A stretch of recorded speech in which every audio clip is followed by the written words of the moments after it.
for what to say when someone asks me what I do for a living if I don't want to say I'm on OnlyFans. Okay, so this is a great question, and I'm surprised I haven't covered this before.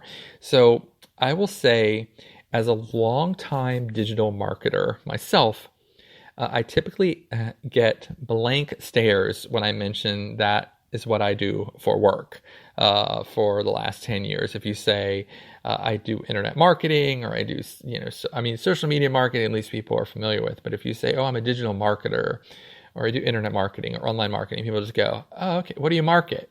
That's always the second question. What do you market? And I always say, I market everything, because it's search engines. So I would suggest following along with that line, because basically what you are doing is you're doing digital marketing. You're doing digital content production.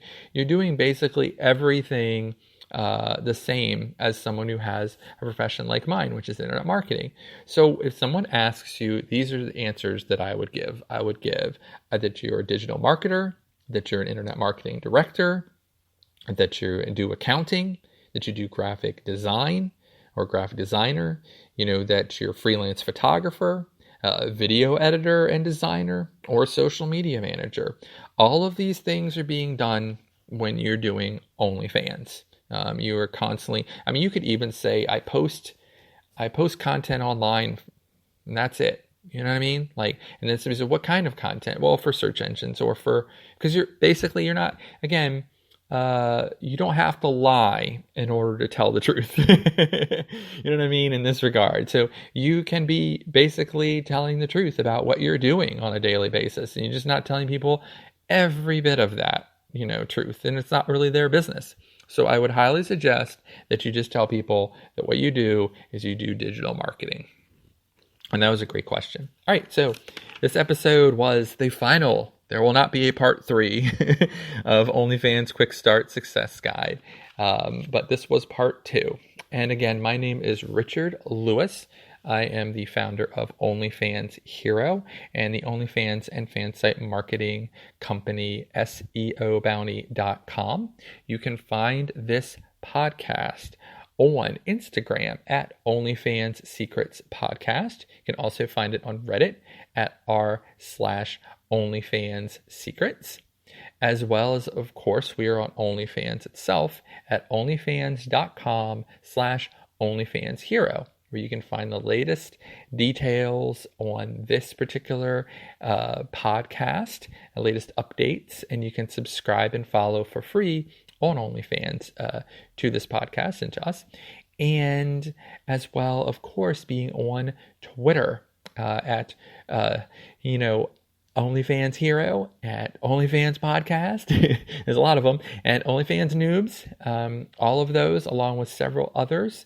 And as always, if you are ready to do OnlyFans promotion and are looking for a great place to do that, you can go to SEObounty.com/Twitter-promos. Again, that's SEObounty.com/Twitter-promos. And you can find our promotion that is run by the podcast across 7 different OnlyFans promotion pages, the main one being at OnlyFans Hero. And feel free to check that out if you are ready to do paid promotion for your OnlyFans. And you can also reach out to me directly at OnlyFans Hero, as always, if you have any questions about the podcast, you have a listener question that you want to submit, or just any questions you have about OnlyFans itself. And as always, if you have the time to leave a review for this podcast, please do so. It means a lot to me. You can do so on iTunes, and you can also do so on Amazon.com. Just simply look up OnlyFans Secrets and leave a review. Either one of the cool star reviews or a written review is even more special. I really appreciate that. And we'll be back next week with another episode, and that episode is going to be on OnlyFans misconceptions. So basically, those things that are out there hanging out in the world that people believe about OnlyFans or believe about OnlyFans creators or the process of becoming successful as an OnlyFans creator. And I'm going to debunk a lot of those misconceptions on the next episode. All right, so as always, I appreciate you listening to this episode. Please continue to do so. Please continue to follow and subscribe to this podcast, and I will see you on the next episode of the OnlyFans Secrets podcast.